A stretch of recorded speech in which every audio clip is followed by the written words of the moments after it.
Hello and welcome back to my channel start now. This is lovely और आज मैं video में बात करने वाली हूँ आपसे, बहुत ही इम्पोर्टेंट है आपके लिए। क्या KVS 2022 की वैकेंसी के बारे में, एग्जाम पैटर्न के बारे में और एलिजिबिलिटी क्राइटेरिया के बारे में। तो स्टार्ट करते हैं आज का वीडियो। तो दोस्तों, आप सबको ज्यादातर लोगों को पता होगा कि KVS जो केंद्रीय विद्यालय का एग्जाम होता है वो उसका सिलेबस क्या है, पैटर्न क्या है। जिनको पता है तो फिर बहुत अच्छी बात है, एंड जिनको नहीं पता है तो वो समझ सकते हैं। तो जो ये आपका KVS का एग्जाम होता है, ये आपका होता है सेंट्रल लेवल का एग्जाम होता है, और ये एक तरह से कह सकते हैं कि ड्रीम जॉब होती है लोगों की, जो भी बच्चे होते हैं। तो ये बहुत ही ज्यादातर इस बार क्या है, संभावना ऐसा देखा गया है कि कुछ ऐसा रिटन तो नहीं है, पर हम अनुमान ऐसा लगा सकते हैं, या ज्यादा मोस्ट इम्पोर्टेंट मतलब ज्यादातर चांसेस है कि जो KVS 2022 की वैकेंसी है इस बार हमें देखने को मिल सकती है।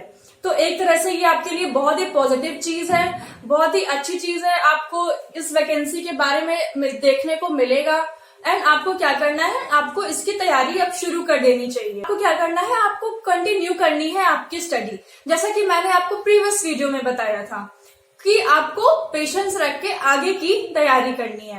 तो आज हम यही बात करने वाले हैं KVS के सिलेबस के बारे में, और इसमें बच्चे कौन कौन एलिजिबल होते हैं देने के लिए, नेगेटिव मार्किंग होती है या नहीं होती है, एग्जाम ऑनलाइन होता है या ऑफलाइन होता है। तो शुरुआत करते हैं। जो KVS होता है ये होता है आपका, आप सबको पता है, सेंट्रल लेवल एग्जाम होता है, एंड ये एक फाइनल जॉब होती है आपकी। एक होती है KVS की जो वैकेंसी, एक दो टाइप के होते हैं। एक कॉन्टेक्चुअल होते हैं जो कि आपके सिर्फ इंटरव्यू बेस पे होते हैं। वो क्या होती है, वो मतलब कि वो फाइनल परमानेंट नहीं होती है। जो ये वाली है KVS, जो इस वैकेंसी के मैं बारे में बात कर रही हूँ, ये आपकी होती है परमानेंट जॉब होती है। अगर आपको ये एक बार मिल गई तो फिर आपकी लाइफ सेटल हो जाएगी। तो वही हम बात करते हैं। पहले हम बात करेंगे इसकी एलिजिबिलिटी क्राइटेरिया क्या है। KVS एग्जाम देने के लिए सबसे पहली बात तो ये कि आपका सीटेट जो है क्वालिफाई होना चाहिए। बिना सीटेट के, अगर सिर्फ आपने BEd किया हुआ है, कोई भी आपने डिप्लोमा डिग्री ली है, तो without CTET you are not eligible to take part in this form. आप इसके लिए एलिजिबल नहीं होते हैं। अगर आपका सीटेट वो है, क्वालिफाई है, चाहे पेपर 1 का हो या फिर पेपर 2 का हो। तो PRT लेवल, आज हम बात करेंगे PRT लेवल के बारे में। KVS PRT, अभी हम TGT और PGT के नेक्स्ट वीडियो में किसी दिन बात करते हैं। आज हम सिर्फ PRT लेवल की बात करेंगे, प्राइमरी की। तो आपका इसके लिए सीटेट क्वालिफाई होना चाहिए, पेपर 1। उसके बाद जो एग्जाम का पैटर्न होता है वो कैसे होता है, वो क्या होता है, टोटल कितने मार्क्स का होता है, 150 मार्क्स का। तो 150 मार्क्स के आपके आते हैं क्वेश्चन, जिसमें कि मीन्स ये जो आपका कहने का मतलब है कि जो KVS एग्जाम होता है आपका, ये आपको आगे जॉब दिलाता है, आपके जॉब के लिए है। इसके पहले आपने सीटेट दिया है, यूपीटेट दिया है, वो क्या है, एक मतलब आपके लिए एलिजिबल। अगर आपका सीटेट क्वालिफाई कर लिया आपने या फिर यूपीटेट क्वालिफाई कर लिया, तो आपको एक आगे KVS हुआ, सुपरटेट हुआ, तो आप एलिजिबल हो जाते हैं देने के लिए। उसके बाद अगर आपने इसको निकाल लिया तो ये 2 पार्ट में ये भी होता है, 2 फेज में होता है। पहले आपका होता है रिटन एग्जाम, जो कि आता है 150 मार्क्स का। इसके बाद इसमें अगर आपने क्वालिफाई कर लिया तो आपको क्या करना पड़ेगा, इंटरव्यू आपका होता है, जो कि होता है 60 मार्क्स का। 60 मार्क्स का आपका होगा इंटरव्यू। तो इंटरव्यू की बात हम बाद में करेंगे, पहले हम बात करते हैं सिर्फ रिटन एग्जाम की, क्योंकि इंटरव्यू आपकी सेकेंडरी चीज है। पहले अगर आपने, बच्चे यहीं पे गलती करते हैं, जब बच्चों का सीटेट क्वालिफाई हो जाता है तो वो क्या करते हैं, इसके बारे में फिर इंटरव्यू वगैरह देखने लगते हैं। लेकिन आपको ये तभी करना है जब आपको लगे, या फिर जब आपका रिटन एग्जाम क्वालिफाई हो गया, तब आपको करनी है प्रिपरेशन इंटरव्यू की। तो वो हम बाद में बात करेंगे। आप चैनल से मेरे जुड़े रहिएगा। आपको जितने भी टीचिंग एग्जाम से रिलेटेड, चाहे वो किसी भी वैकेंसी के बारे में हो, आपको हर दिन आपको इन्फॉर्मेशन मिल जाएगी। तो जिन लोगों ने सब्सक्राइब नहीं किया है कर लीजिएगा। फिलहाल हम अभी बात करते हैं। तो ये आपका आता है 150 मार्क्स का, जिसमें कि आपको जरूरी होता है लाना। आपकी इसमें मेरिट बनती है, वो आपके मार्क्स के अकॉर्डिंग आपकी मेरिट जाती है। तो आपको इसमें जो है 120 आपको टारगेट रख के चलना है।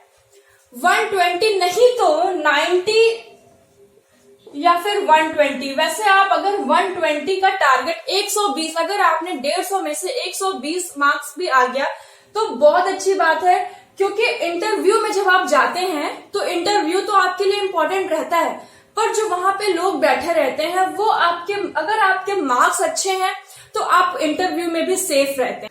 तो पहली चीज क्या थी? पहली चीज आपका सीटेट क्वालिफाई होना चाहिए, एंड दूसरी चीज थी आपका जो 150 मार्क्स का जो टोटल एग्जाम होता है उसमें आपको अबव 100 या फिर अबव 90, 120 के बीच में आप 120 का टारगेट रख के चलिए। अच्छे से प्रिपरेशन स्टार्ट कर दीजिए अपनी।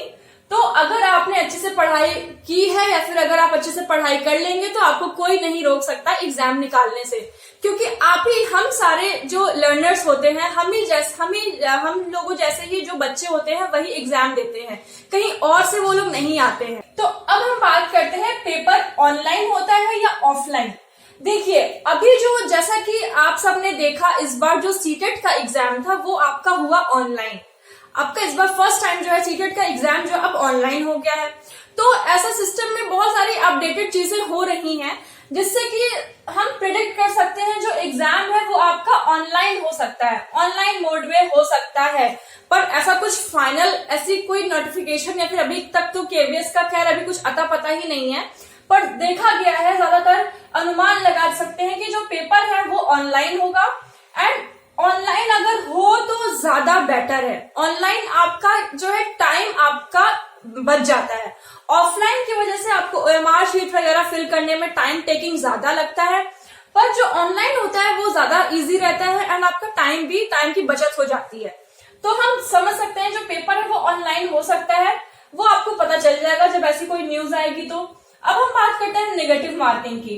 तो केवीएस के एग्जाम में कोई भी ऐसी नेगेटिव मार्किंग नहीं होती है, तो ये चीज आपके लिए एक सेफ जोन है कि आपको कोई नेगेटिव मार्किंग नहीं है। आप चाहे तो सारे क्वेश्चंस अटेम्प्ट कर सकते हैं, तो ये चीज अच्छी है। तो ये थी बात इसकी। अब हम बात करते हैं इसके सिलेबस के बारे में। ये जो केवीएस का एग्जाम है वो आपका आता है, मैंने बता दिया, टोटल 150 मार्क्स का आता है। एंड जो एग्जाम है वो क्या है, 2 पार्ट में आता है। फर्स्ट पार्ट में आपका आएगा हिंदी एंड इंग्लिश। तो जो हिंदी है वो आपकी आती है 10 मार्क्स की एंड इंग्लिश भी आता है 10 मार्क्स का।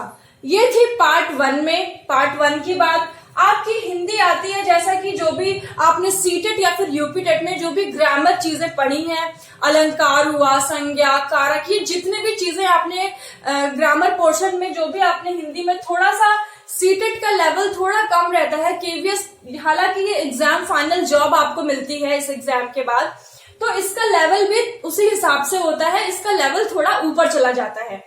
आपकी, अगर आपने अच्छे से, आपका कॉन्सेप्ट क्लियर है तो आपको कोई नहीं रोक सकता एग्जाम क्वालिफाई करने से। तो इसमें आपकी आती है 10 मार्क्स की हिंदी एंड 10 मार्क्स की इंग्लिश आती है पार्ट 1 में। अब हम बात करते हैं पार्ट 2 की। पार्ट 2 में आपका आता है कंप्यूटर, जैसा कि आपने कंप्यूटर इसमें आता है। एंड उसके बाद आता है रीजनिंग। आपको ये सारे कंप्यूटर, रीजनिंग, जीके वगैरह आपको सीटेट में नहीं देना था, पर अब केवीएस में ये चीज आ गई है सब्जेक्ट। तो 10 मार्क्स का आपका आता है कंप्यूटर एंड 10 मार्क्स का आता है रीजनिंग। और उसके बाद जीके और सीए, करंट अफेयर, ये भी आपका आएगा 10 मार्क्स में। उसके बाद आता है पेडागोजी। पेडागोजी जो सीडीपी में आप जो भी पढ़ते हैं, पूरी ओवरऑल सीडीपी पेडागोजी कॉन्सेप्ट वगैरह क्लियर रहे तो ये बहुत ही इजी क्वेश्चंस आते हैं, बहुत ज्यादा टफ नहीं आते हैं। आपकी आती है पेडागोजी 20 नंबर की। तो ये थी बात इसकी। अब एक आता है सब्जेक्ट कंसर्न, वेरी इंपॉर्टेंट, इसे बहुत इंपॉर्टेंट समझिएगा, क्योंकि 80 मार्क्स ये पूरा इसी का वेटेज होता है। जो सबसे ज्यादा क्वेश्चंस जो होते हैं वो इतने होते हैं सब्जेक्ट कंसर्न से आते हैं। क्या, कौन कौन से सब्जेक्ट? इंग्लिश और हिंदी आती है 20 मार्क्स की। उसके बाद आपकी आएगी जनरल साइंस, वो भी होगी आपकी 20 मार्क्स की। मैथ्स आएगा 20 नंबर का एंड ईवीएस आएगा 20 नंबर का। तो ये है सब्जेक्ट कंसर्न। पूरे सबसे ज्यादा जो मार्क्स है वो यहीं पे मिलते हैं। 80 मार्क्स का टोटल ये आता है, जिसमें कि हम बात करते हैं, पहले इसकी बात करेंगे अब पार्ट 1 के हिंदी सब्जेक्ट की। इसमें आपको क्या पढ़ना है, हिंदी। जैसा कि सब्जेक्ट कंसर्न में भी इंग्लिश एंड हिंदी आ रहा है, तो आपको इसके लिए कुछ अलग से पढ़ने की जरूरत नहीं है। जो तैयारी आपने इसके लिए की है वही सेम चीज आपको इसके लिए हिंदी एंड जो इंग्लिश आता है 20 नंबर का, मतलब आप समझ लीजिए कि 20 नंबर इधर एंड 20 नंबर, टोटल जो है 40 मार्क्स का आपका आता है हिंदी एंड इंग्लिश। तो ये थी बात। पहले हम बात करेंगे हिंदी की। हिंदी की कोई भी ग्रामर बुक आप ले सकते हैं। हिंदी आप मतलब अगर कोई यूट्यूब चैनल भी, अगर आपको कोई अलग से बहुत ज्यादा किताब या फिर वैसी लेने की जरूरत नहीं है, कोई भी सिंपल सी ग्रामर, हिंदी ग्रामर की बुक आती है वो आप ले सकते हैं। ये होता है आपका हिंदी। अगर आप यूट्यूब की भी मदद से अगर आप ऑनलाइन स्टडी भी करना चाहें तो आप कर सकते हैं। तो या फिर एक आती है आदित्य पब्लिकेशन की हिंदी आती है, हिंदी की बुक आती है जिसमें कि ग्रामर पूरा उसमें दिया रहता है। ये बहुत ही अच्छी है इसके लिए। अब हम बात करते हैं इंग्लिश की। तो इंग्लिश में भी सेम चीज है। इंग्लिश में भी ग्रामर, पार्ट्स ऑफ स्पीच, जितने भी ये सारे होते हैं यही सारी चीजें हैं। फिल इन द ब्लैंक्स हुआ, प्रीपोजिशन हुआ, ये सब आता है। आपको बहुत अच्छे से इसके लिए तैयारी करनी है। इसके लिए अगर पढ़ लिया है तो फिर आपका जो पार्ट 2 में सब्जेक्ट कंसर्न में जो आपकी इंग्लिश एंड हिंदी जो 20 मार्क्स की आती है, तो इसके लिए आपको अलग से कुछ प्रिपरेशन करने की जरूरत नहीं है, क्योंकि आपका इस हिंदी एंड इंग्लिश मार्क्स के लिए आपकी तैयारी इसी में हो जाएगी। तो ये बात ठीक है। अब हम बात करते हैं पार्ट 2 की। पार्ट 2 में आपका पहला जो सब्जेक्ट है वो है कंप्यूटर, 10 मार्क्स का। कंप्यूटर भी आपको बहुत ही बेसिक चीजें पूछी जाती हैं जो कि आपने स्कूल टाइम में पढ़ा होगा। तो ये इसके लिए आप एक जो लूसेंट की वो ब्लू वाली जो पतली वाली वो 25 या 30 रुपए की बुक आती है, बहुत ही इजी सिंपल लैंग्वेज में, वो आप इसके लिए देख सकते हैं। लूसेंट ब्लू कलर की आती है, उसमें इमेजेस के साथ बताया गया है सारी बेसिक चीज। तो ये बहुत ही आपके लिए सही रहेगा। यहाँ पे आप जो है मार्क्स गेन कर सकते हैं। ओके, उसके बाद आता है रीजनिंग। रीजनिंग भी आपकी बहुत ज्यादा नहीं, 10 मार्क्स की आती है रीजनिंग। हालांकि टीजीटी में आती है 40 नंबर की, तो अभी हम फिलहाल पीआरटी की ही बात कर रहे हैं। तो रीजनिंग के लिए आप किसी भी उसकी बुक ले सकते हैं, मीन्स चाहे वो आप किसी भी चीज की प्रिपरेशन कर रहे हो, एसएससी की या बैंक की या किसी भी लेवल की, तो जो रीजनिंग होती है वो, हालांकि रीजनिंग बहुत ही कॉमन होती है, आप किसी भी कोई भी किताब ले सकते हैं रीजनिंग के लिए। एंड उसके बाद आता है जीके एंड करंट अफेयर। ये बहुत ही इंपॉर्टेंट है, ये भी आपका आता है 10 मार्क्स का। तो इसके लिए आप क्या कर सकते हैं, जीके एंड करंट अफेयर के लिए फिलहाल अभी आप इसको छोड़ सकते हैं। क्यों? क्योंकि अभी हालांकि हम लोगों को कुछ पता नहीं है एग्जाम कब होने वाला है, कौन से मंथ में होगा। तो ये जब भी आपका एग्जाम, सपोज आपका एग्जाम पड़ेगा अगस्त में, अगर आपका एग्जाम पड़ता है अगस्त में, तो अगस्त महीना छोड़ के उसके पहले के फ्रॉम जनवरी टू जुलाई तक के जितने भी करंट अफेयर है, मतलब जब भी आपका एग्जाम जिस मंथ में होगा वो मंथ छोड़ के आप बिफोर उसके जितने भी आपके करंट अफेयर आते हैं, चाहे तो आप डेली अगर न्यूज़पेपर वगैरह पढ़ते हैं तो बहुत अच्छी बात है, उससे आपकी वोकैब भी अच्छी होगी एंड रीडिंग कॉम्प्रिहेंशन, ये सारी चीजें भी अच्छी होंगी। तो करंट अफेयर के लिए आप वो देख सकते हैं। एंड पिछले महीने के जितने भी 4-5 महीने के होते हैं वो आप पढ़ सकते हैं, या फिर आप किसी भी टीचर को ज्वाइन कर सकते हैं ऑनलाइन प्लेटफॉर्म पे, यूट्यूब पे आप किसी भी टीचर को ज्वाइन कर सकते हैं करंट अफेयर एंड जीके के लिए। एंड अब हम बात करेंगे पेडागोजी की। तो ये जो पेडागोजी है, ये आपने सीटेट में भी, सीडीपी में जो तैयारी की है पेडागोजी की, वही सेम चीज है। थोड़ा सा लेवल हाई होता है, थोड़ी लैंग्वेज टिपिकल आ जाते हैं इसमें।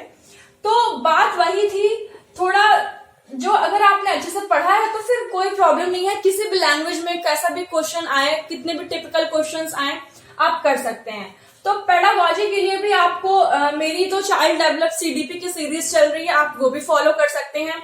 एंड बाकी और भी बहुत सारी बुक्स आती हैं, वो भी आप देख सकते हैं। अब हम बात करते हैं सब्जेक्ट कंसर्न की, जो कि मोस्ट इम्पोर्टेंट है।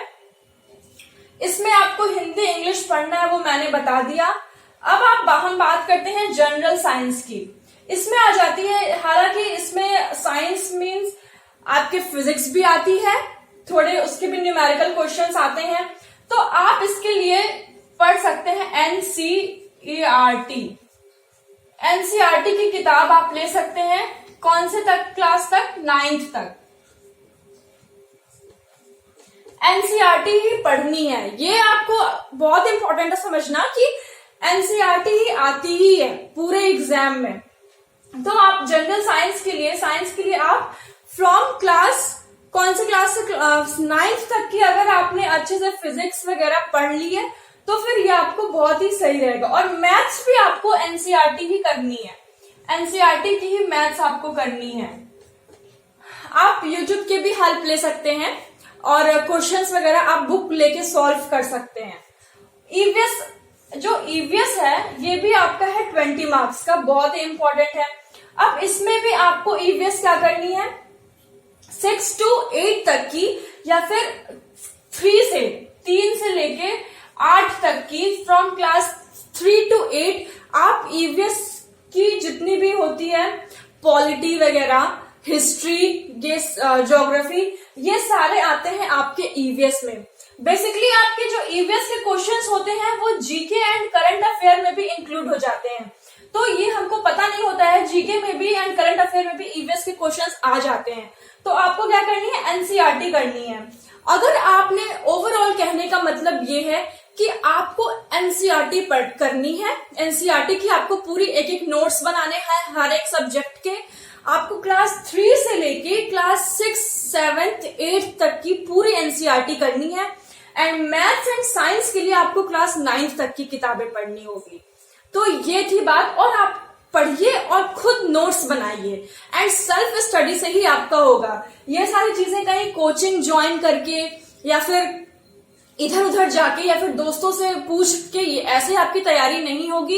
इस एग्जाम को आपको सीरियस लेना है, क्योंकि ये सीटेट और यूपीटेट नहीं है कि सिर्फ क्वालिफाई हो गए, 83, 82, 84 नंबर मार्क्स आ गए तो आप पास कहलाएंगे। इसमें ऐसा कुछ सिस्टम नहीं होता है, इसमें मेरिट बनती है एंड बहुत अच्छी अपॉर्चुनिटी है, जल्दी मिलती नहीं है। और अगर अच्छी जॉब मिल रही है आपको तो फिर आपको लेनी चाहिए, इसे इग्नोर नहीं करना है। तो इसको फोकस करके और थोड़ा सीरियसली लेके आपको इसकी तैयारी करनी है। तो ये थी इम्पोर्टेंट बात जो कि मुझे बताना था आपको।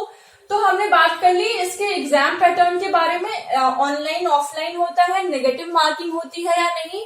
आई होप आपको ये वीडियो अच्छा लगा होगा एंड सिलेबस वगैरह आप देख लीजिएगा। और मैंने बता दिया है, मैं अपनी साइड से आपको बता सकती हूँ, आगे आपको क्या करना है वो आप पे डिपेंड करता है।